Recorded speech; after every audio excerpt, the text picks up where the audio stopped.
नमस्कार प्रेक्षक हो, आचार्य 90 FM यो ऑन रेडिओ मध्ये मी तेजस्विनी आपलं मनपूर्वक स्वागत करते। दरवर्षीप्रमाणे यंदाही स्वर्गीय शरद भाऊ आचार्य स्मृती व्याख्यानमालेचं आयोजन आपल्या नारायण गजानन आचार्य आणि दामोदर कृष्णाजी मराठी महाविद्यालयात संपन्न झालं आणि अर्थातच व्याख्याते होते आजचे डॉक्टर मुकुंद कुळे। तर त्यांना आपण आपल्या आचार्य 90 FM स्टुडिओमध्ये आमंत्रित केलेलं आहे आणि त्यांचा जीवन प्रवास आणि साहित्यिक प्रवास आज आपण जाणून घेणार आहोत। डॉक्टर मुकुंद कुळे, तुमचं मनपूर्वक स्वागत। धन्यवाद।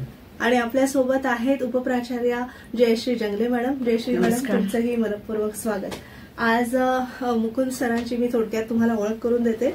हे लोकसाहित्याचे अभ्यासक आणि संशोधक आहेत। सुमारे 32 वर्ष पत्रकारितेचा अनुभव आहे त्यांच्याकडे आणि त्यासोबतच साहित्य, कला, संस्कृती यासंबंधी विशेष लेखन त्यांनी केलेलं आहे। आतापर्यंत त्यांची एकूण 10 पुस्तकं प्रकाशित झालेली आहेत, त्यापैकी 5 स्वतंत्र पुस्तकं आहेत आणि 5 संपादित केलेली आहेत। तर डॉक्टर मुकुंद कुळे यांना तुम्ही वर्तमानपत्रातनं खास त्यांचं लिखाण जे आहे ते तुम्ही वाचलं असेलच, लोकसाहित्याला, लोकसंस्कृतीला धरून असलेलं। तर डॉक्टर, अर्थातच मुलाखतीला सुरुवात करण्यापूर्वी तुमची सुरुवात लोकसाहित्याकडे बघण्याचा तुमचा दृष्टिकोन कधी वाढीला लागला? खरं तर काय म्हणूया की माझी आई ही गावाकडे लहानाची मोठी झाल्यामुळे माझ्या जन्मानंतर ती मला घेऊन मुंबईला आली। अच्छा। पण तिच्या मनामध्ये गावचं संपूर्ण निसर्ग, गावपण, ग्रामीण संस्कृती ही सगळी रुजलेली होती। त्या ह्याच्यातनं तिने काय केलं की तिचा तो परिसर सुटला आणि जेव्हा मला कळायला लागलं तेव्हा तिने मला गोष्टी, गाणी या रूपानं ते निसर्ग मला सांगत राहिली। म्हणजे एक प्रकारे ती मला सांगत होती, पण तिचं ते पुन्हा एकदा जगून घेणं होतं। आणि त्यामुळे मग लहानपणी माझ्यावरती तो सगळा लोकसंस्कृतीचा एक प्रकारे संस्कार झाला आणि मग पुढे तो वाढत गेला। पण त्याचं मला असं काय म्हणूया की एक भान येणं असं जे म्हणतात ना, तर तसं भान मला खूप उशिरा आलं। म्हणजे माझी आई मला गाणी सांगते, म्हणी सांगते, उखाणे सांगते किंवा अगदी लोककथा, लोकगीतं ऐकवते, तर त्याचा अभ्यासाच्या दृष्टीने असा काही उपयोग होता का, तर तेव्हा मला माहिती नव्हतं किंवा ती एक वेगळी ज्ञानशाखा आहे का हेही मला माहिती नव्हतं। मी महानगर या सायन दैनिकामध्ये नोकरीला लागल्यावरती मी तेव्हा TYBA ला होतो। मी नोकरीला लागलो फर्स्ट इयर BA ला असतानाच। मी 13वी मध्येच होतो विल्सन कॉलेजमध्ये आणि मी तिकडे तरुण पत्रकार म्हणून जॉईन झालो आणि मला कला, साहित्य, संस्कृतीची आवड असल्यामुळे त्या एका वर्षी कोल्हापूरला साहित्य संमेलन होतं आणि रमेश मंत्री त्या संमेलनाचे अध्यक्ष होते। तर त्याचं रिपोर्टिंग करायला म्हणून मला मुंबईवरून तिकडे मी गेलो होतो। मी आणि माझी अजून एक कलीग होती, वैशाली रोडे म्हणून, असे आम्ही गेलो होतो दोघे। आणि तिकडे एका परिसंवादामध्ये ना डॉक्टर तारा भवाळकरांचं याच विषयावरती व्याख्यान होतं।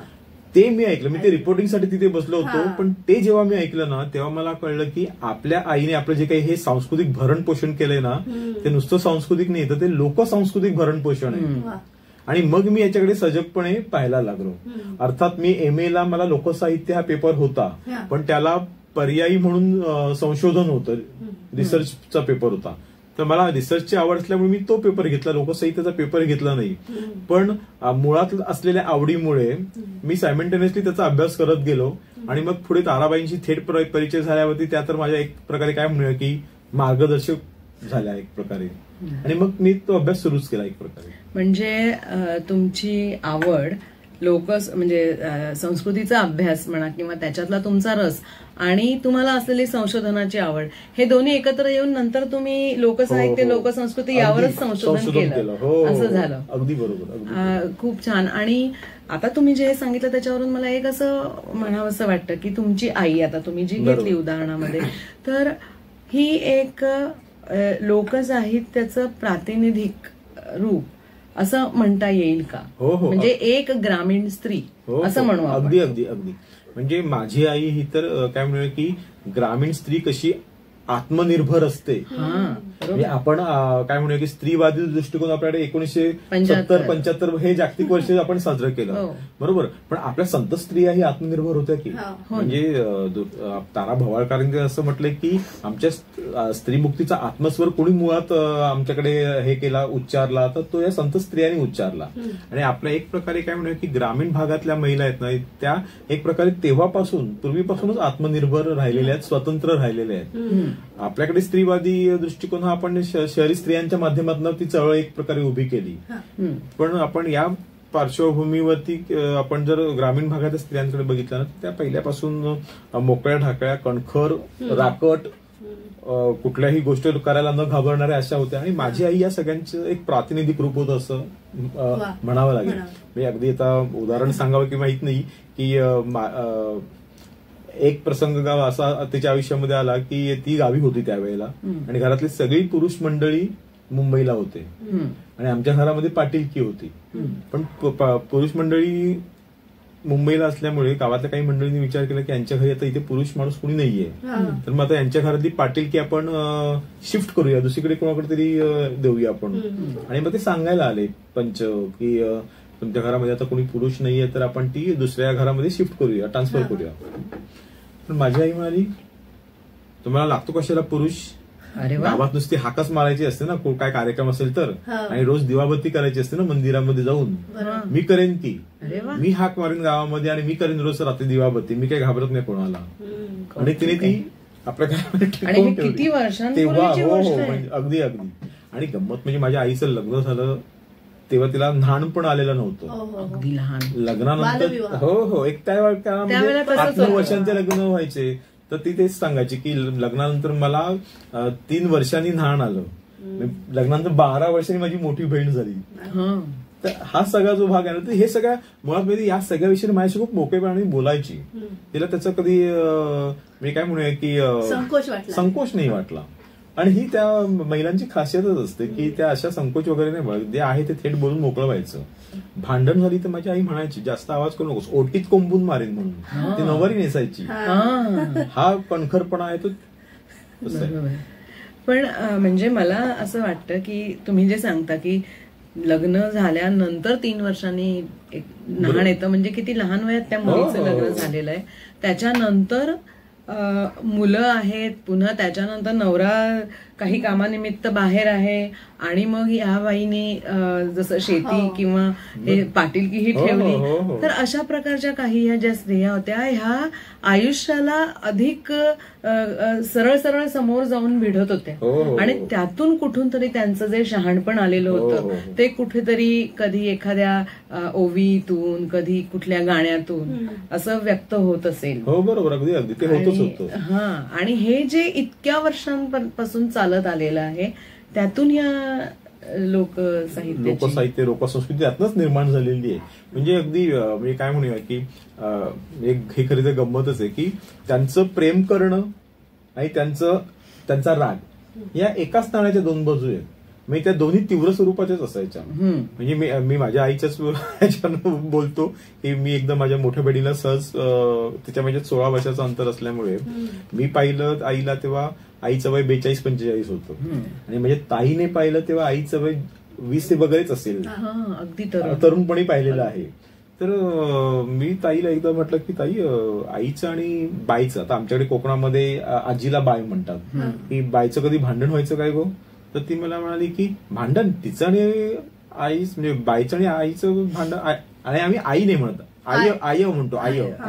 तर ती म्हणे की हो आयाचं आणि बाईचं भांडण व्हायचा, पण आईचा बायपेक्षा पण ना आपल्या आजोबांशीलाही भांडण व्हायचं. तर मी म्हटलं काय सांगतेस? तर ती म्हणे की हो, तर ते तर तिला कैदाशीन म्हणायचे. मी म्हटलं काय सांगतेस?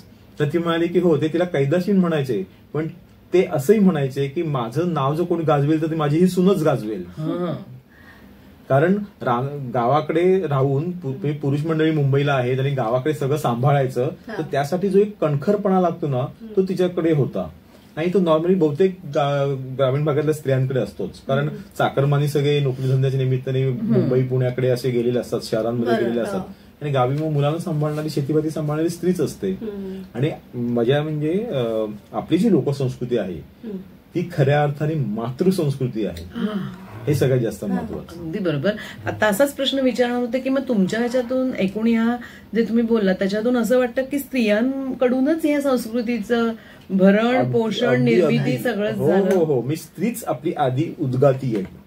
म्हणजे अगदी आपण आदिम काळापासूनचा सुद्धा आपण प्रवास बघायला गेलो ना तर आपल्याला असं लक्षात येतं की मातृसत्ताक पद्धती तेव्हापासूनच निर्माण झाली आहे. म्हणजे पुरुषाला म्हणजे त्यावेळच्या माणसांना जे काही प्रश्न पडायचे, मी निसर्गातली अनेक प्रश्नांची त्यांना उकल झालेली नव्हती. म्हणजे रात्र कशी होते, उजेड कसा येतो, सूर्य, चंद्र किंवा नदी नाले, पाण्याचे प्रवाह, वारे, या सगळ्याची काही सुसंगत त्यांना तर्कसंगती लावता आलेली नव्हती.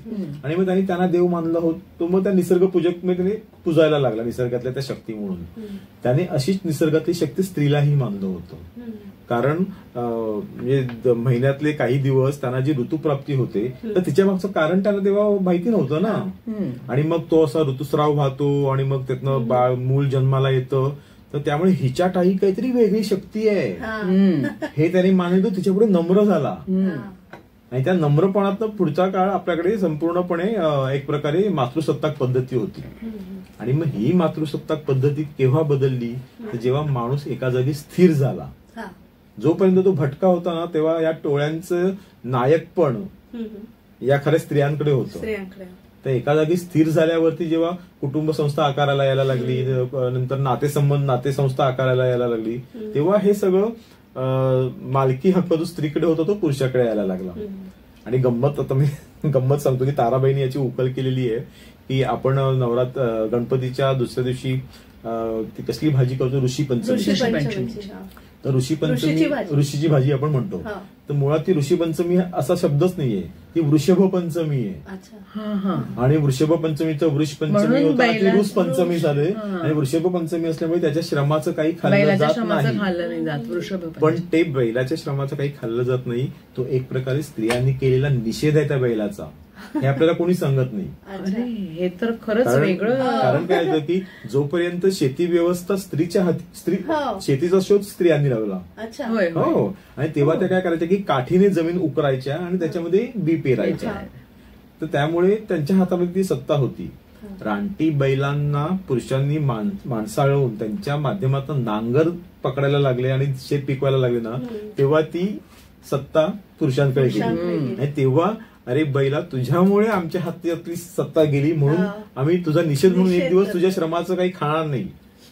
पण नंतर मग हे सगळं मूळ रूप बदलत संस्कृती अशी बदलत जाते आणि ते हेतू पुरस्सरही कधी कधी बदलली जाते. त्याचं हे उदाहरण. आणि ते कसं होतं ते कळत नाही. इकडून तिकडे अजिबात ते कळत. पण मग आता तुम्ही हे जी तुमची एकूण कशी पार्श्वभूमी तयार होत गेली हे सांगितलं. आणि एक तुमचं पुस्तक आहे पंचलावण्य. तर म्हणजे आता त्याचाही संबंध कुठेतरी या सगळ्या लोकसंस्कृतीशी आहे असं म्हटलं तर म्हणजे कसं काय आहे ते खरं म्हणजे मी लोकसाहित्याची लोकसंस्कृतीची आवड असल्यामुळे लोककलांची आवड होतीच. पण तशा थेट लोककला बघणं मी म्हणजे मुंबईला म्हणजे आता आपण वासुदेव येतो, नंदी बैलवाला येतो, तर हे सगळे आपण पाहिलेले होते. पण माझं ते पंचलावण्य हे जे पहिलं पुस्तक आहे ना त्याच्यामध्ये 5 लावणी कलावंतांवरचे लेख आहेत. एक यमुनाबाई वाईकर, भामाबाई पंढरपूरकर, सुरेखा पुणेकर, रोशन सातारकर आणि ज्ञानोबा उत्पात नावाचे पंढरपूरचे लावणी गायक. ते ज्ञानोबा उत्पात म्हणजे रुक्मिणीचे पुजारी. तर कसं झालं की मी चित्रलेखा नावाच्या साप्ताहिकात काम करत होतो. तर एकदा मी रिपोर्टिंगसाठी मला वाटतं खंडोबाच्या काहीतरी होतं आणि मी रिपोर्टिंगसाठी जेजुरीला गेलो होतो. तर जेजुरीला या लावणी सादर जो कलावंत आहे तमाशा कलावंत तर त्यांचं तिथे वास्तव्य खूप आहे. तर तिथे रोशनबाई होत्या. तर त्यांच्याशी माझ्या त्या तिथे जो एक लोकल फोटोग्राफर होता त्याच्यामुळे मला त्यांच्या घरी जायची संधी मिळाली. आणि तेव्हा माझ्या लक्षात आलं की या रोशनबाई म्हणजे येऊ कशी तशी मी नांदायला. तर त्या गाण्यातल्या आणि त्या खूपच फेमस झाल्या होत्या. म्हणजे आणि मुख्य म्हणजे त्या शिकलेल्या नव्हत्या, निरक्षर होत्या. त्यामुळे त्यांना लावण्या ऐकवाव्या लागायच्या. त्या ऐकवून झाल्या की त्या ऐकून त्या पाठ करायच्या आणि मग त्या म्हणायच्या. आणि त्यांची ही जी लावणीची रेकॉर्ड त्यावेळेला HMVने काढली होती, येऊ कशी तशी मी नांदायला, तर ती जवळजवळ 500 रुपये ब्लॅकने विकली जायची. ती खूप म्हणजे अजूनही ती लावणी. आणि मग त्यांच्यावरती मी चित्रलेखाच्या दिवाळी अंकात लेख लिहिला पहिला. आणि नंतर मग मी क्रमाक्रमाने दरवर्षी एक लेख अशा लावणी कलावंतांवरती लिहित गेलो. आणि मग एक लावणीचं एक लावणी आणि तमाशा यांचं एक वेगळंच विश्व माझ्यासमोर उभं राहिलं. म्हणजे खरं सांगायचं तर म्हणजे रोशन सातारकर असतील, यमुनाबाई वाईकर असतील, त्यांच्या आधीच्या पिढीतल्या भामाबाई पंढरपूरकर असतील किंवा गोदावरीबाई पुणेकर असतील, या सगळ्या बायका म्हणजे ना काय म्हणूया की लावणी कलेचं चालतं बोलतं विद्यापीठ होत्या. म्हणजे मी तर अनेकदा वाईला मग नंतरच्या काळामध्ये यमुनाबाई वाईकरांकडे गेलेलो आहे. तर यमुनाबाई वाईकर या शृंगारिक लावण्यांसाठी फेमस होत्या. म्हणजे भयंकर काय म्हणूया की आजकाल लावणी म्हटलं की शृंगारिक असंच. पण म्हणजे तुमच्या या बोलण्यातून असं वाटतं की तसं नाहीये. नाही, मी आज जो होतो ना शृंगार जो काय सादर केला जातो तर तो एक प्रकारे समोरच्याच काय म्हणूया की थोडंसं सवंगता त्याच्यामध्ये आलेली आहे. पण मूळ लावणी गायिका ज्या होत्या सगळ्यांना तर त्यांच्यामध्ये ही सवंगता नव्हती. म्हणजे यमुनाबाई वाईकर असतील, भामाबाई असतील, रोशनबाई असतील, एकापेक्षा एक शृंगारिक आशय असलेल्या लावण्या होत्या. पण त्या जेव्हा प्रेक्षकांसमोर सादर करायच्या ना तेव्हा त्यातला शृंगारिक आशय बाजूला राहायचा, त्यातली कला वरती यायची. म्हणजे त्या आपल्या अंग प्रत्यंगाने ते सगळं जेव्हा सादर करायच्या ना तेव्हा एक प्रकारे ते कलेच्या उच्च स्थानापर्यंत ती लावणी पोचलेली असायची. म्हणजे तुम्हाला आश्चर्य वाटेल, सांगावं किंवा माहिती नाही कदाचित, पण मी एकदा जेव्हा यमुनाबाईंकडे गेलो होतो आणि त्यांच्या घरीच थांबलेलो होतो तर तेव्हा एक काहीतरी असा गप्पा विषय निघाला आणि मी म्हटलं बाई एखादी लावणी म्हणून दाखवा मला शृंगारिक. तर त्यांनी लावणी म्हणून दाखवली. त्यावेळेला बाईंचं वय 82 का 84 होतं आणि बाईंनी लावणी म्हणून दाखवली. आता मी लावणीचे शब्द सांगतो काय होते ते. ती लावणी अशी होती की अहो भाऊजी मी कोरा माल, अहो भाऊजी मी कोरा माल, मुखी विडा लाल, नरम गोरे गाल, वर तिळ झळझळी, जशी फुलली चाप्याची कळी ग बाई ग. तर अशा एकापेक्षा एक आपण अश्लीलच म्हणू अशा लावण्या. पण या सगळ्या ज्या महिला होत्या ना त्या जेव्हा नऊवारी नेसून एक पाय पुढे करून बसायच्या, एक पाय मागे मोडपलेला असायचा, एक पाय पुढे असा, पायावरती ठेका धरलेला असायचा, तब्बल जी चुकला तरी पायाचा ठेका चुकायचा नाही. तर अशा पद्धतीचं त्यांचं सगळं काय म्हणूया की कलावैभव होतं आणि ते मला खूप थेट पाहायला मिळालं, ऐकायला मिळालं. अनुषंगाने विचारते की लोकलेणी हे तुम्ही पुस्तक संपादित केलेलं आहे, तर म्हणजे ते त्याच्यामध्ये ना काय आहे की वेगवेगळ्या लोककलावंतांच्या, लोककलेच्या अभ्यासकांच्या मुलाखती आहेत त्याच्यामध्ये. म्हणजे राचिम ढेरेंची आहे, तारा भवाळकरांची आहे, तसेच काही लोककलावंतांच्या मुलाखती आहेत.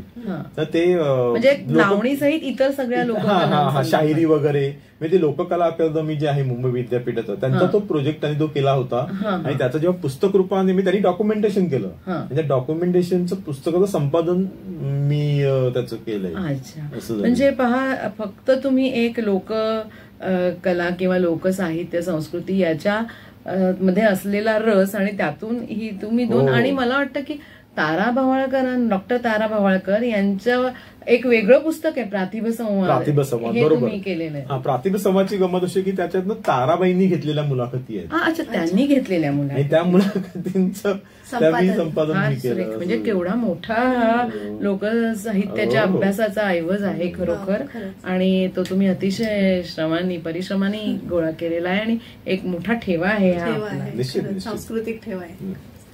असाच या सांस्कृतिक ठेवाला आपण पुन्हा भेटणार आहोत. एक छोटीशी विश्रांती घेऊया आणि डॉक्टर मुकुंद कुळे यांच्याशी आपला संवाद असा सुरू ठेवूया. तोवर तुम्ही ऐकत राहा आचार्य 90 FM युअर ओन रेडिओ.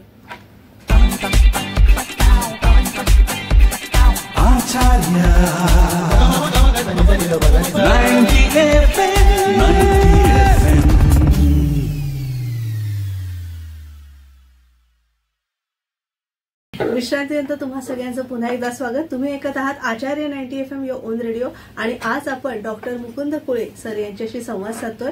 मॅडमना मी विनंती करते की पुढचे त्यांचं लोकसाहित्याचं जे ग्रंथसंपदा आहे त्यांचा आपण आढावा घेऊया. हो, आतापर्यंत आपण एकूण त्यांच्याबद्दल म्हणजे पंचलावण्य हे त्यांचं झालेलं प्रकाशित पुस्तक आणि लोकलेणी हे त्यांनी संपादित केलेलं पुस्तक आणि प्रातिभ संवाद याच्याविषयी जाणून घेतलं. पण आणखी एक तुमचं लोकरहाटी म्हणून पुस्तक आहे ज्याला राज्य शासनाचा पुरस्कार, उत्कृष्ट वाङ्मय निर्मितीचा पुरस्कार मिळालेला आहे. आता हे नाव सुद्धा वेगळं आहे, म्हणजे ते लोकसंस्कृतीबद्दल नाहीये पण लोकरहाटी असं नाव तुम्ही दिलेलं आहे. ते खरं आहे की नामशेष होत चाललेली ग्रामसंस्कृती, बरोबर. आणि मग त्याच्यामध्ये खूप जवळजवळ मला 15 ते 20 लेख असतील त्याच्यामध्ये. आणि कसं आहे की आज आपण शहरांमध्ये जगत असतो आणि गावाकडचं आपल्याला काही माहित नसतं. तर मी वाढलोय जरी मुंबईला तरी मी म्हटलं ना की आईने माझ्यामध्ये ती ग्रामसंस्कृती रुजवलेली होती. तर त्यातून मग काय व्हायचं की मी जेव्हा पत्रकारितेच्या निमित्ताने महाराष्ट्रभर फिरायचो ना, तर तेव्हा मग मी तिकडचं माझं साप्ताहिकाचं काम करून झालं, म्हणजे माझं काम झालं की मी संध्याकाळी तिथल्या लोकांशी बोलायचो, गप्पा मारायचो आणि तिथल्या मग स्थानिक जे वैशिष्ट्य असतील लोकसंस्कृतीतील, तिथल्या ग्रामसंस्कृतीतील ते मी जाणून घ्यायचो. म्हणजे अगदी म्हणजे त्याच्यामध्ये मी लोकवाङ्मय जाणून घ्यायचो किंवा त्यांचे खाद्यपदार्थ. माझं तर अनेकदा त्या तिकडच्या आमचे जे कोणी ओळखीचे असतील ना, तर त्यांना मी सांगायचो की मला कोणाच्या घरी जेवायला न्या किंवा घरगुती खानावळीमध्ये न्या, मला पंजाबी डिशेस किंवा असं काही नकोय, मला इकडचं लोकल फूड कल्चर टेस्ट करायचं. कारण ते आजकाल काय आहे, सगळीकडे सारख्याच चवी असतात. बरोबर. आणि हे खूप वेगळे पण असायचं. तर त्यातनं मी माझं ना संपूर्ण महाराष्ट्र आडवा उभा फिरला, मी माझं फिरून झालो.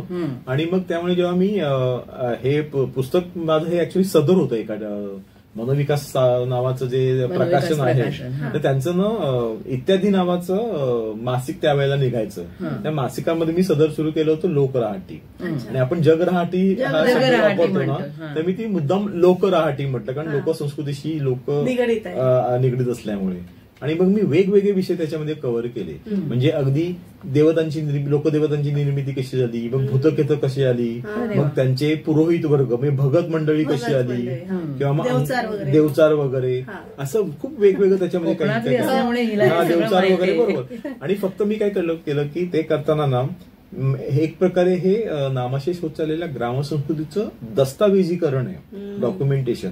कारण ना दुर्गाबाईंनी एक संदेश देऊन ठेवला होता. दुर्गाबाई म्हणाल्या होत्या की लोकसंस्कृतीतला ना अर्ध्याहून अधिक भाग हा टाकाऊ असतो, कारण तो अंधश्रद्धा जवळ करणारा असतो.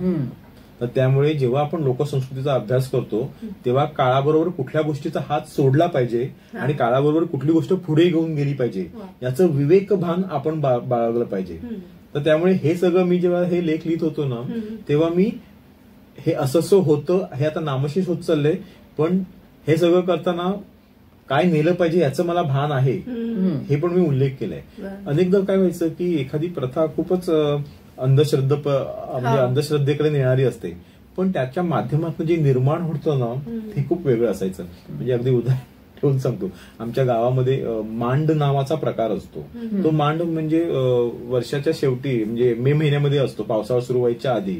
आणि एक प्रकारे गाव बांधणीचा विधी असं त्याचं स्वरूप असतं. म्हणजे गावाच्या 4 सीमा बांधून घ्यायच्या की कुठली रोगराई येऊ नये म्हणून. हे बांधणार कोण तर ज्याच्या अंगामध्ये देव येतो अशा त्या महिला वर्ग. आणि मग तो महिला वर्ग त्यांच्या अंगामध्ये येतो, तर त्यांच्या निमित्ताने खूप गाणी सुरेख म्हटली जायची. तर आता नवीन मुलं, नवीन पिढी शिकायला लागली, त्यांना यातला फोलपणा कळला म्हणण्यापेक्षा त्याच्या मागचा कार्यकारण भाव उमगला, शास्त्रीय कारण काय आहे त्यांच्या अंगात येण्यामागचं वगैरे. तर त्यामुळे तो बंद केला. पण मग या प्रथा सुरू कधी झाल्या असतील, तर जेव्हा मानवाला देव आणि आपल्यात कोणतरी एक संवादक वाहक हवा असायचा, म्हणून हे भगत किंवा ही मंडळी देवाचे काय म्हणूया की भक्त निर्माण झाले, म्हणजे हे अंगात येणारे देव वगैरे.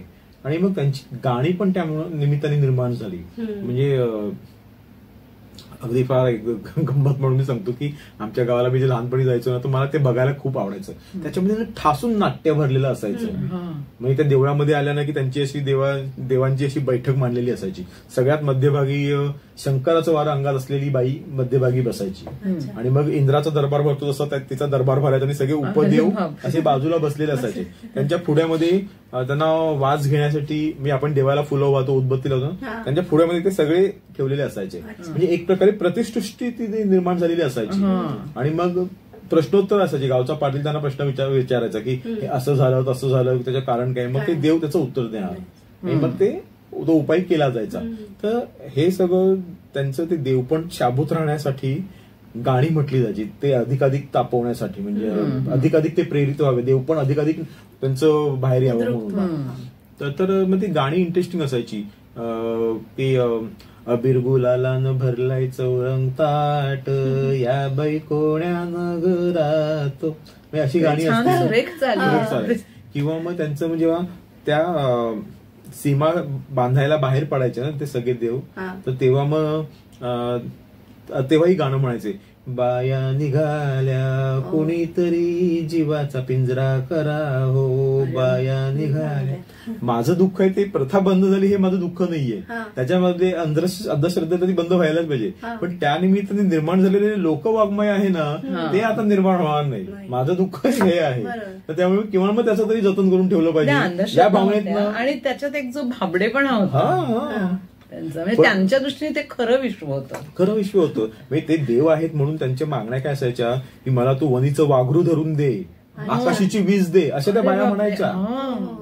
तर त्यांचं देव पण त्याच्यावरती टिकलेला असायचं. अशी सगळी गंमत जम्मत होती, ती नष्ट होणारी गंमत जम्मत मी एक प्रकारे या लोकनाट्याच्या अनुषंगाने त्यांनी जपली आहे एक प्रकारे. म्हणजे कधीतरी हे असं होतं, हा एक आपल्याकडे आता लिखित स्वरूपामध्ये झालं. मग आता याच्याच नंतर एक आणखी जातीची खादाडी असं एक वेगळंच काही नाव आहे. तर हे पुस्तक जातीची खादाडी पण माझं मी एका दैनिकात काम करत होतो ना तेव्हा मी ते सदर सुरू केलं होतं. आणि ते सदर सुरू करताना पण माझ्या डोक्यासमोर असं होतं की प्रत्येक जातीची ना स्वतःची एक खाद्य संस्कृती असते. आणि आपण म्हणतो ना जात जात जात, तर एक वेळ खरोखरच्या जाती जातील, खरोखरचे जातपात भेद नष्ट होतील, पण खाद्य संस्कृतीतली ही जी जातीची वैशिष्ट्य आहेत ना ती नाही नष्ट होणार. कारण लोकांना आमच्याकडे असं बनतं याचा जो काही एक स्वाभिमान असतो तो कधीच कमी होणार नाहीये. तर त्यातनं मला असं वाटतं की आपण अशा काही म्हणजे वेगवेगळ्या जातींमध्ये त्यांच्याशी म्हणजे गप्पा मारून त्यांच्याशी बोलून त्यांचं खाद्य संस्कृती जाणून घ्यावी असं माझ्या डोक्यामध्ये आलं. आणि मग मी ते सदर सुरू केलं. आणि मी असं डोळ्यासमोर ठेवलं की आता वर्तमानपत्रामध्ये जागा कमी असते, त्यामुळे त्या मर्यादेमध्ये 4 पदार्थ त्या जातीचे प्रामुख्याने येतील असं बघायचं. आणि मग त्यांच्या घरातल्या पदार्थांना वेगळी नावं असतील किंवा भांड्यांना वेगवेगळी नावं असतील, कृतींना नावं असतील, तर ते सगळं येण्याच्या दृष्टीने मी त्या प्रयत्न केला त्या सदरामध्ये. आणि मग पुढे त्याचं पुस्तक बनलं. त्यात आपण म्हणतो महाराष्ट्राचा खास पदार्थ म्हणजे पुरणपोळी, पण ती सुद्धा वेगळ्या वेगळ्या भागात वेगळ्या वेगळ्या प्रकारे बनवली जाते. कुठे गुळाची, कुठे साखरेची करण्याची पद्धत वेगळी. नाही, आणि मजा अशी की त्याच्यामध्ये सुद्धा ना मी आता खाद्य संस्कृतीचं मी जातीची खादाडी करताना मला लक्षात आलं की एखादा समूह असेल ना तर तो मूळचा तिथला नसेल, तो कुठून तरी आलेला असेल, तर तो जिथून आलेला असतो ना तिथल्या काही लकबी पण त्याच्या या खाद्य संस्कृतीमध्ये टिकून असतात. म्हणजे अगदी उदाहरण देऊन सांगायचं तर पाठारे प्रभू, तर पाठारे प्रभू आपल्या बशीला रकाबी म्हणतात, चहा बशी मधल्या बशीला रकाबी म्हणतात. आणि हा रकाबी शब्द ते गुजरात मधनं आलेले असल्यामुळे गुजरातीमध्ये बशीला रकाबीच म्हणतात. तर तो त्यांच्याकडे अजून शिल्लक राहिला, कारण हे तेव्हा बिंबराजा बरोबर इकडे आले ना पाठारे प्रभू. म्हणजे गुजरात मधल्या त्या पाटणना प्रभू म्हणून ते पाठारे प्रभू, ते गुजरात मधून ते इकडे आले, तर तिकडे असे काही शब्द त्यांच्याकडे शिल्लक राहिलेत. तर असे इंटरेस्टिंग गोष्टी असतात म्हणजे आहेत त्या पुस्तकामध्ये. खूपच वेगळं विश्व आहे हे. आणि मला असं वाटतं की किती जितकं आपण खोल जाऊ तेवढे त्यातले बारकावे आपल्यालाही समजत जातात. आणि प्रांतावर ते बदलतात, प्रांताप्रमाणे, जातीप्रमाणे, प्रदेशाप्रमाणे, आणि कधी कधी तर मला असं वाटतं कुटुंबात सुद्धा वेगळा वेगळा प्रकार असतो. आता म्हणजे आंबील नावाचा एक प्रकार असतो, आंबील कदाचित माहिती. आता ते काय म्हणूया की पौष्टिक पेय म्हणून सुरू झालंय, न्यूट्रिशियस फूड म्हणून आंबील प्यायला लागलेत. पण पूर्वी आंबील हे गरीबा घरचं पेय होतं. पेज ही तांदळाची पेज काढायची, पण आंबील ही ना म्हणजे आता नाचणीची करतात, पण आमच्या कोकणामध्ये ती कोंड्याची करायची. दुसरं काहीच नाही तर कोंडा.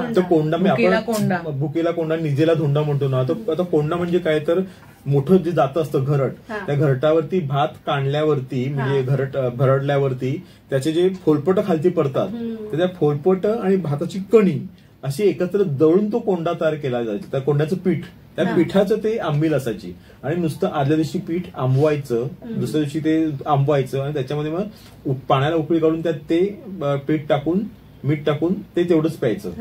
आता अलीकडे काय झालंय की ते फायबर मसाला ताक कसं असतं तसं, आणि डायबिटीस कमी होतं, हे सगळं उमगलं, पण मूळ ते तिथे होतं. तर अशा अनेक गोष्टी आहेत. पण आता तुम्ही आंबील हा विषय काढला म्हणून सांगते की मला विदर्भात नंतर म्हणजे लग्नानंतर मला ही गोष्ट कळली, तिकडची आंबील वेगळी असते, ज्वारीची असते, त्याच्यामध्ये दही, दूध, गूळ, म्हणजे ती फार श्रीमंत प्रकार असतो. आमच्या कोकणात शेतकरी मी आंबील कोकणातली खाल्लेली नव्हती, पण जेव्हा मला ही कळली, मी म्हटलं आम्ही आंबील खाऊन दिवस काढले, असं का बरं म्हणतात? आंबील तर हे फार महागाईचं दिसतं. कोकणातला वापरायचा आहे आंबील पिऊन, तेज आंबील पिऊन दूध काढले. मग आता या सगळ्यांचा तुमच्या आणखी एका पुस्तकाला उत्कृष्ट वाङ्मय निर्मितीचा पुरस्कार मिळाला, आणि ते म्हणजे इतिहासाचे साक्षीदार. अगदी. तर आता हे म्हणजे मला आता पुन्हा काहीतरी एक वेगळंच मला असं वाटतं की एवढे पैलू तुमच्या एकूण लिखाणाचे. हो, मला काय आहे की ना, माझं ना म्हणजे कला, साहित्य, संस्कृती असं मला, आणि इतिहास असं आवड असल्यामुळे ना मी, हा एक प्रकारे लोकसंस्कृतीचा साहित्याचा इतिहासच आहे. आणि हो बरोबर. आणि माझं एक थोडंसं ना बहुतेक सगळ्या याच्यामध्ये दृष्टिकोन कसा असतो की सोशो कल्चरल मागोवा घेणं, सामाजिक सांस्कृतिक मागोवा. मी नुसतं गंमत म्हणून मी नाही करत, त्यात माझं काहीतरी एक स्टेटमेंट असतं, ते स्टेटमेंट महत्वाचं असतं. म्हणजे ते जे पंचलावण्य असेल किंवा सगळीच पुस्तकं असतील, आता हे जे इतिहासाचे साक्षीदार म्हणताय ना, तर त्याची सुद्धा मी गंमत की तेव्हाही मी चित्रलेखना माझ्या साप्ताहिकातच काम करत होतो तेव्हाही, आणि मी एकदा यमुनाबाई वाईकरांना भेटायला वाईला गेलो होतो. तर वाईचे घाट खूप प्रसिद्ध हा, आणि वाईला विश्वकोशाचं मंडळ कार्यालय आहे. तर मी तेव्हा यमुनाबाईंना भेटायला गेलो होतो ना, तेव्हा विश्वकोशाचे अध्यक्ष होते मेपुम रेगे. तर मी त्यांच्याशी गप्पा मारत, त्यांची राहण्याची सोय बाजूच्याच वाड्यामध्ये केलेली होती. तर मी त्यांच्याशी ते म्हणाले की चल चहा प्यायला, आणि मग मी त्यांच्या वाड्यात गेलो आणि मी बसलो होतो. तर मी बसलो होतो ना, तर तिकडून त्यांच्या घराचा मागचा दरवाजा उघडा होता, जो घाटाकडे उघडलेला दरवाजा होता. आणि संध्याकाळची वेळ होती, सूर्य कललेला होता, आणि मी मावळायला सुरुवात झाली होती. आणि मग गुरु घराकडे येत आहेत, त्या महिला वर्ग पाणी भरण्यासाठी कृष्णेच्या घाटावरती येतोय. तर ते आपण सिनेमात बघतो ना, तसं दृश्य मला प्रत्यक्ष दिसत होतं. आणि मी असं एकदम अनिमिष नजरेने ते सगळं बघत होतो. तर माझी ही अवस्था नंतर रेगे सरांच्या लक्षामध्ये आली. तर त्यांनी मला मग घाटावरती नेलं, आणि म्हणाले की हे घाट असे तसे, आणि मग ते घाटाचं महत्व समजावून दिलं. आणि मला ते म्हणाले की या घाटांना ना आपल्या संस्कृतीत एक महत्व आहे, तर त्याच्यावरती तू दिवाळी अंगात लेख लिही. आणि मग मी खरोखरच मुंबईमध्ये आल्यावरती मी आमच्या संपादकाला म्हटलं की आपण नद्यांवरच्या घाटांवरती एक लेख करूया म्हणून दिवाळी अंगासाठी. आणि मग मी तो 20-25 पानी लेख केला, आणि मग तो लोकांना आवडला, क्लिक झाला. आणि मग मी सलग असे 5 लेख लिहिले. पहिला लेख नद्यांच्या घाटांवरचा झाला, मग स्टेप वेल ज्याला बारव म्हणतो, बारवांवरती लेख झाला. मग मराठ्यांच्या युद्धात वापरली गेलेली शस्त्र, वस्त्र आणि वाडे ह्या सगळ्यांवरती मी असं ना, पण आणि मुख्य म्हणजे मी पत्रकार असल्यामुळे मी इथे बसलो आणि नुसता ग्रंथाभ्यास केलाय, लायब्ररी वर्क केलं आणि लेख लिहिलेत असं नाही केलं. मी सगळ्याचा क्षेत्रीय अभ्यासही केला, फील्ड वर्कही केलं. फील्ड वर्क करताना माझ्या लक्षात आलं की ग्रंथातून मिळणारी माहिती असतेच, पण स्थानिक पातळीवरती ज्या त्या वास्तूसंबंधी किंवा व्यक्तीसंबंधी ज्या काय अफवा म्हणण्यापेक्षा पण ज्याला दंतकथा किंवा किंवदंती असा हिंदीतला शब्द आहे, त्याच खूप जास्त चांगल्या उमगतात. म्हणजे मी अगदी घाटावरती, मी गंमत म्हणून सांगतो की घाटावरती जेव्हा मी तो लेख लिहित होतो तेव्हा मी सातारला माहुलीचं संगम माहुली आहे किंवा क्षेत्र माहुली, तर तिथे मी गेलो होतो. आणि तेव्हा माझ्या लक्षात आलं की समोरच्या साईड पलीकडच्या काठावरती ना 2 घाट एकसारखे दिसतील असेच दिसत आहेत, पण एक छान बांधलेला आहे आणि एक असंच अर्धवट सोडलेला आहे. तर जेव्हा मी चौकशी केली तेव्हा मला कळलं की जो छान बांधलेला घाट दिसतोय ना, तो त्यावेळचे पेशव्यांचे सरदार होते. हे सरदार नाही, काय म्हणूया की कर्ज देणारे सावकार, बाबूजी नाईक बारामतीकर नावाचे. तर त्यांनी तो बांधलेला होता. आणि बाजूचा आहे ना, तो दुसऱ्या बाजीरावांनी बांधलेला होता. पण गंमत अशी होती की तो बाबूजी नाईक बारामतीकरांचा घाट आवडला म्हणून बाजीरावांनी त्यांना आमिष दाखवलं की मी तुला याची रक्कम देतो, हा घाट माझ्या नावाने प्रसिद्ध होऊ दे. पण ते पेशव्यांना कर्ज देणारे सावकार, तर त्यांना पैशाची कसली कमी होती, तेव्हा की मी काय असं करणार नाही. आणि तेव्हा त्याला त्या सावकाराला धडा शिकवण्यासाठी दुसऱ्या बाजीरावाने सांगितलं की तुझ्या घाटाचं मी पाणीच तोडतो आणि तुझ्या बाजूला जसा तसा घाट बांधतो. आणि तो घाट बांधायला सुरुवात केली, पण तो अर्धवट राहिला. आणि मग त्याला पळपुटा बाजीरावाचा घाट म्हणून नाव मिळालं. आता ही जी गंमत जमत आहे ना, ती तिथे स्थानिक ह्याच्यात फिरल्याशिवाय आपल्याला मिळणार नाही. अशा सगळ्या गोष्टी त्या इतिहासाचे साक्षीदार मध्ये. म्हणजे आपण नेहमी जो आपल्याला इतिहास माहिती आहे त्याच्या मागच्या ह्या अशा काही वेगळ्या ज्या फारच सुंदर आणि वेगळ्या. नक्कीच. सरांना लोकसाहित्याची आवड आहेच, तसंच लोकसंगीताची आवड आहे, कारण आणि त्यांना गाता गळा लावलेला आहे. तुम्हाला मुलाखतीच्या शेवटी आपण काही गाणी तुमच्याकडनं आम्हाला जाणून घ्यायची, ऐकायची आहेत. एक छोटीशी विश्रांती घेऊया आणि डॉक्टर मुकुंद कुळे यांच्याशी संवाद असा सुरू ठेवूया. तुम्ही ऐकत राहा आचार्य 90 FM युअर ओन रेडिओ.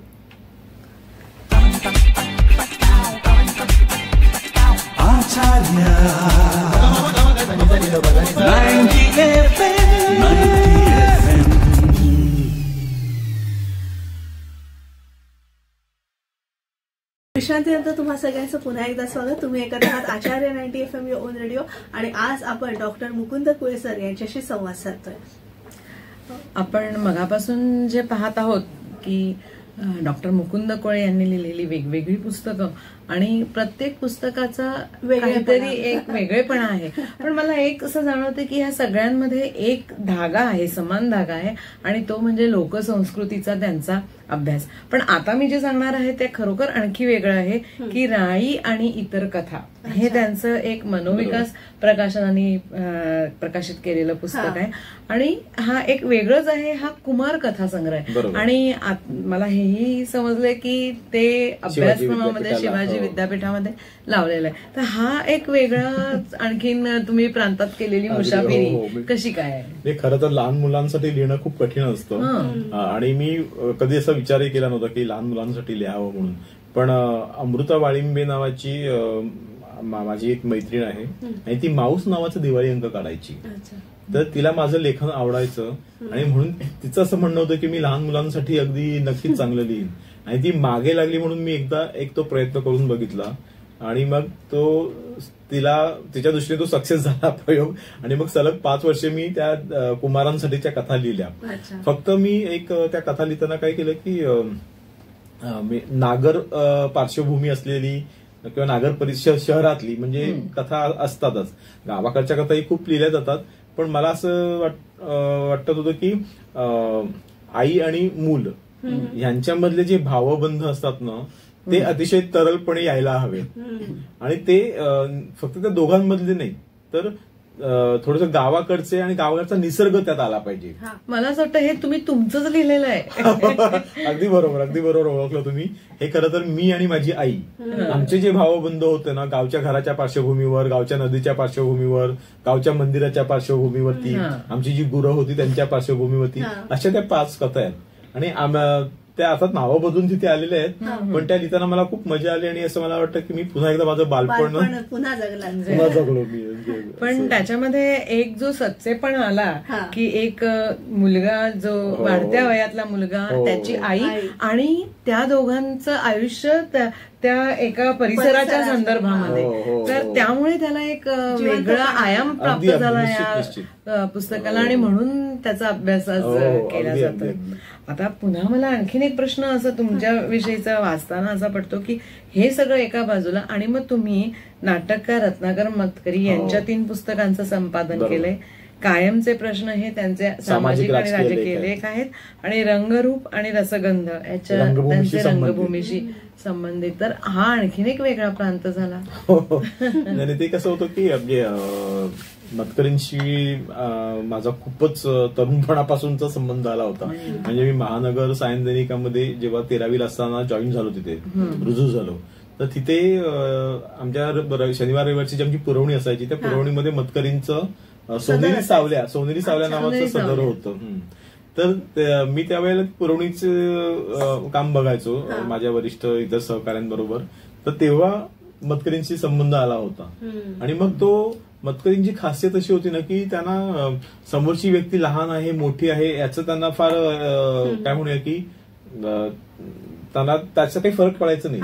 तर त्याच्याशी ना तेवढेच आत्मीयतेने प्रेमाने बोलायचे की जेवढे एखाद्या मोठ्या व्यक्तीशी बोलतील.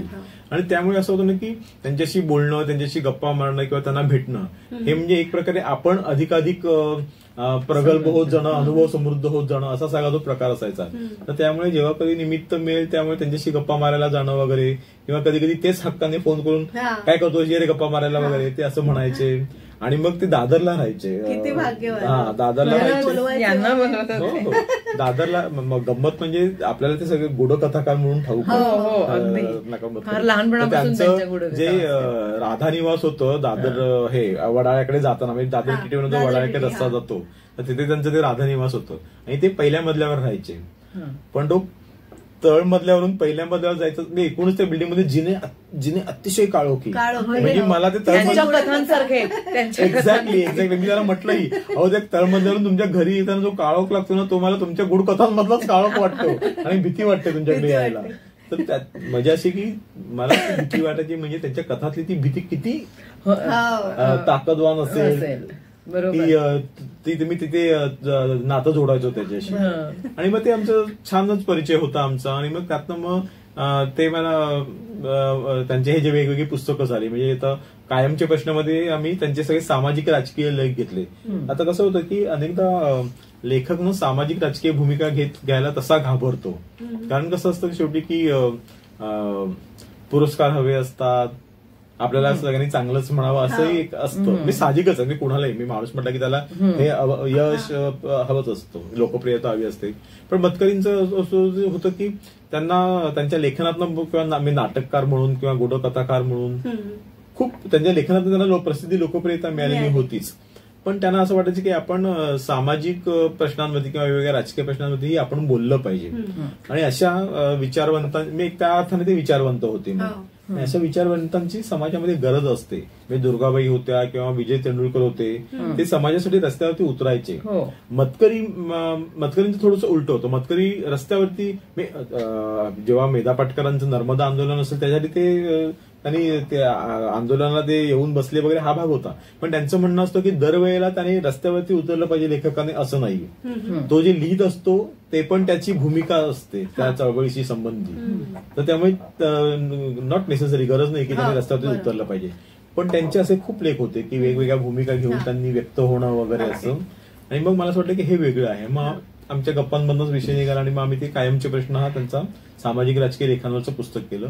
आणि त्यांनी ते नाटककार असल्यामुळे स्वतःच दिग्दर्शक असल्यामुळे रंगभूमीचे अभ्यासक असल्यामुळे त्यांना रंगभूमीवरती होणारे प्रयोग तर त्यांचे कळायचेच आणि ते स्वतःच खूप करत असायचे. मग त्या अनुषंगाने जे वेळोवेळी लेख लिहिले होते ते पण मग आम्ही वेगवेगळ्या याच्यामध्ये बसवले. म्हणजे त्यातला जो रसगंध आहे ना तर रसगंध मध्ये आम्ही त्यांनी ज्या वेगवेगळ्या नाट्य समीक्षा लिहिल्या त्याचे लेख एकत्र केले. आणि रंगरूप मत त्यांचे नाटकातल्या रंगभूमीविषयक वेगवेगळे काय म्हणूया की पैलू घेऊन त्यांनी जे काही लिहिलेले असतील ना किंवा काही प्रयोगांविषयी लिहिले असतील तर ते लेख एकत्र केले. असं ते पण ते दोन्ही पुस्तकं खूप चांगली झाली कारण खूप महत्वाचं चिंतन त्यांनी त्यातनं रंगभूमीविषयक मांडलेलं आहे त्याच्यामध्ये. आता आपण रंगभूमी बद्दल बोलतो आहोत, नाटकाबद्दल बोलतो आहोत, तर आता लोकसाहित्य जे सगळं आहे किंवा लोकसंगीत जे आहे ते फक्त नाटक आणि चित्रपटांपुरतं मर्यादित राहिलेलं दिसतंय किंवा एखादं गाणं असतं चित्रपटांमध्ये किंवा बॅकग्राऊंड स्कोअर असतो तो म्हणजे ग्रामीण बाजाचा चित्रपट असेल तिथे आपल्याला लोकसंगीत जास्ती दिसतं.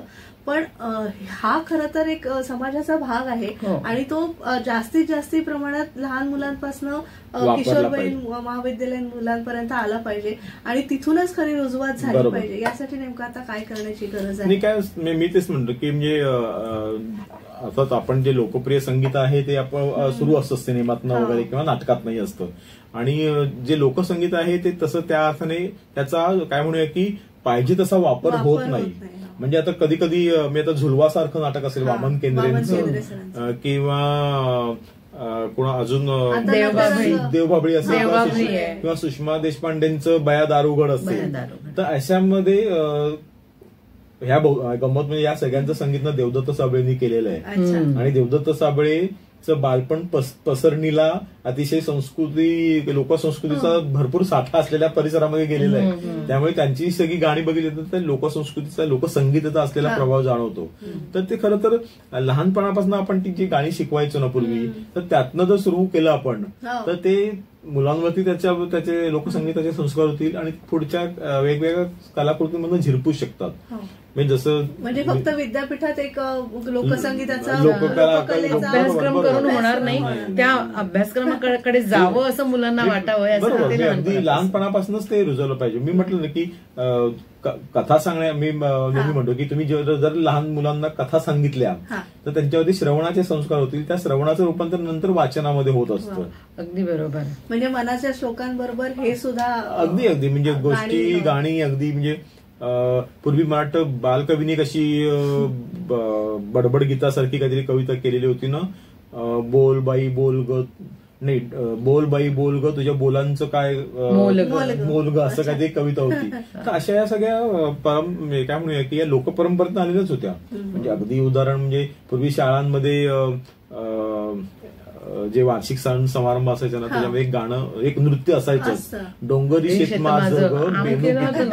आता हे ऐकताना आपल्याला वाटतं की ते लोकगीत आहे असं वाटतं, पण ते लोकगीत म्हणजे नारायण सुर्वेंची कविता आहे, पण ते एवढी व्यापक झाली की तिला लोकगीतांचं स्थान मिळालं. तर असं ते सगळं जर केलं ना जाणीवपूर्वक तर लोकसंगीत लोकगीत यांचा प्रभाव समाज मनावरती पडेल आणि त्याचा अधिकाधिक वापर रोजच्या कृतींमधला वाढेल आणि अर्थात मग टिकेल सुद्धा. मुलाखतीच्या शेवटी जसं मी म्हटलं तसं थोडी गाणी आम्हाला ऐकायची आहेत, लोकगीत ऐकायची आहेत, विसरली नाही. तुझा आवाज छान आहे आणि त्याला जो एक असा गोडवा आहे ना या एक पूर्ण लोक संगीताचा, तो फार छान वाटतो. नाही मी गंमत आता खरं मी सहज सांगतो की म्हणजे तुम्हाला सगळ्यांना दादा कोंडकेंचा सिनेमा ठाऊक आहे, तर त्यातलं ते गाणं आहे की मळ्याच्या मळ्यामध्ये कोण उभी, तर त्याची मी गंमत सांगतो इंटरेस्टिंग म्हणून की ते गाणं मी लहान असताना जेव्हा हा सिनेमा लागला होता ना तेव्हा माझी आई असं मला सहज म्हणाली की अरे हे गीत आम्ही लहानपणी म्हणायचो, हे गाणं आम्ही लहानपणी म्हणायचो. मी तिला म्हटलं की असं कसं शक्य आहे, तुझं बालपण तर तुझा जन्म 1939 सालचा, हा सिनेमा आला 1960-70च्या दशकातला, तर तू कसं काय ऐकशील हे. तर ती म्हणाली की मीच तिला म्हटलं की तू काहीतरी वेगळं ऐकलं असशील ते तू आठव.